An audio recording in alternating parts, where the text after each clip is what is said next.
behind the concrete fortress of California's prisons, where every step is watched and every breath can spark a war, a force rose from the shadows. Not a gang, not an army, but a cause, born from humiliation, shaped by survival, and fueled by vengeance. They called themselves Nuestra Familia, our family, a name whispered through cell blocks, written in coded letters, and feared across an entire state.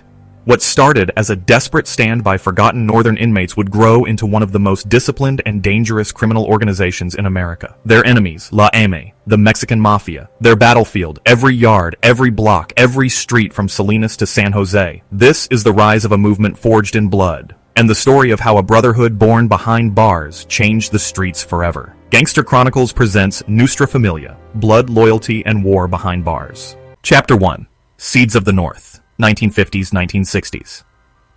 The story of Nuestra Familia begins long before the name existed. In the 1950s and 60s, California's prisons were pressure cookers of violence and division. Inside, racial lines were drawn sharp. White inmates ran with the Aryan Brotherhood, black inmates with the Black Guerrilla Family, and Latino inmates with La M, the Mexican Mafia. But La M didn't represent all Mexicans. Their members were mostly from Southern California, streetwise gangsters from Los Angeles barrios like East LA, Boyle Heights, and San Pedro.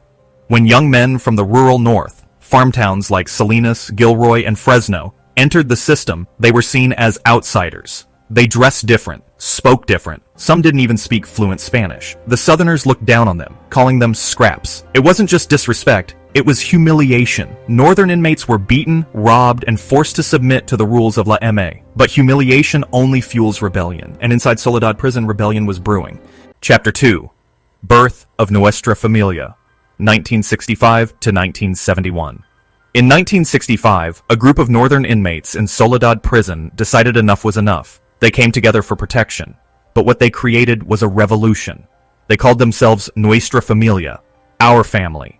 At first, it wasn't an empire. It was survival, a small circle of northerners determined to stand against La M's control. But soon, survival turned into strategy. The men began organizing, writing codes, creating a chain of command, recruiting quietly from cell to cell. They adopted military discipline, each member sworn to protect the North, defend his brothers, and follow orders without question. Their chosen color, red. Their number 14, representing the 14th letter of the alphabet, N for Norte.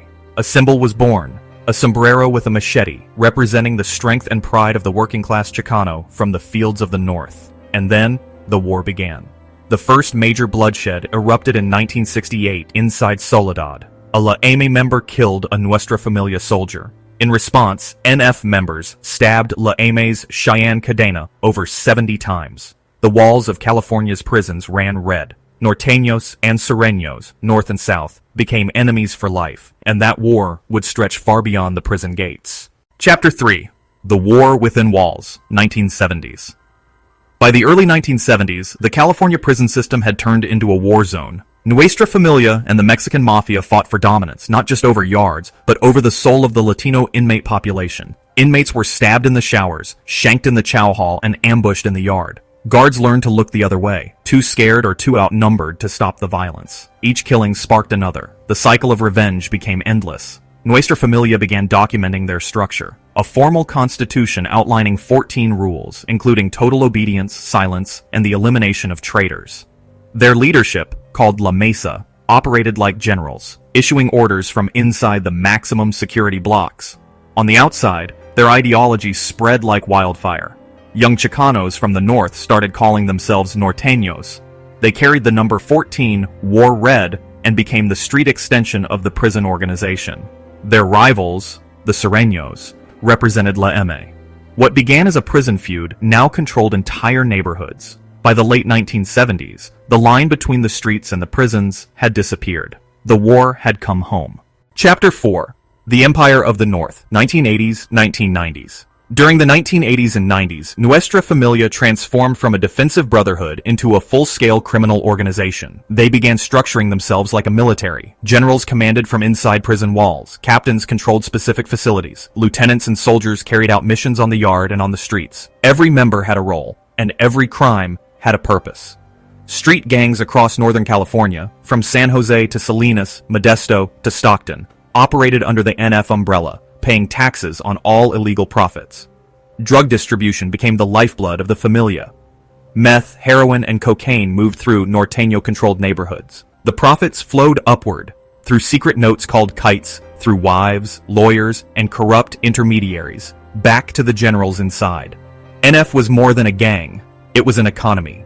They had rules for taxation, discipline, and recruitment. They even trained new soldiers using educational materials, teaching the history of the struggle, the enemies, and the laws of La Familia. Their guiding principle: respect, honor, and loyalty to the cause. But power changes everything. As money poured in, ambition turned into greed, and loyalty started to crack. Chapter 5. The Betrayal Within, 1990s-2000s. By the 1990s, Nuestra Familia's power reached its peak, but so did law enforcement's attention. The FBI, DEA, and local task forces began working together to dismantle the organization.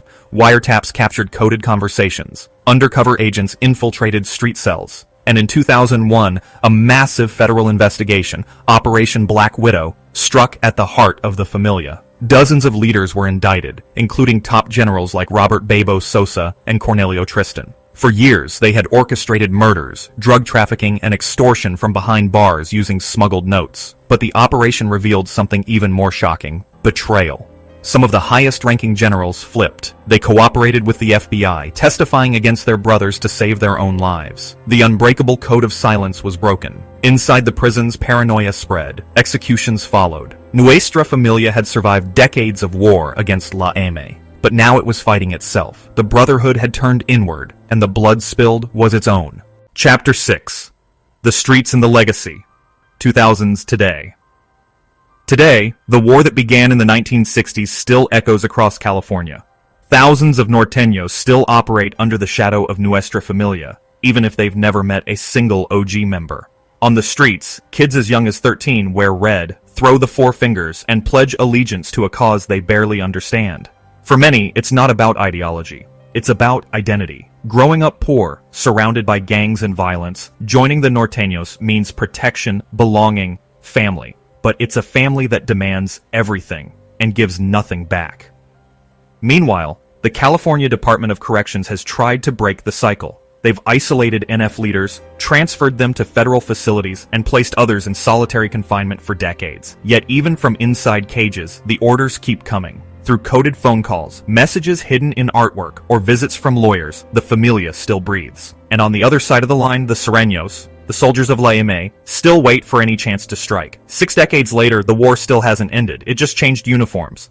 Every empire that rises from violence eventually faces a choice: evolve or crumble. For Nuestra Familia, that choice has always been buried beneath loyalty, fear, and history written in blood. Decades of war have carved scars into families, neighborhoods, and entire cities. Yet even today, in the lonely cages of Pelican Bay, in the alleys of the North, in the memories of those who survived, the ideology still hangs in the air like smoke. Some say the war has never ended. Others say it's only changing shape. But one truth remains. Once you step into this brotherhood, the past follows you forever. This is Gangster Chronicles, where the real stories of America's underworld come alive. If you're ready for the next chapter, hit subscribe and stay locked in. Because the deeper you go into this world, the darker the truth becomes.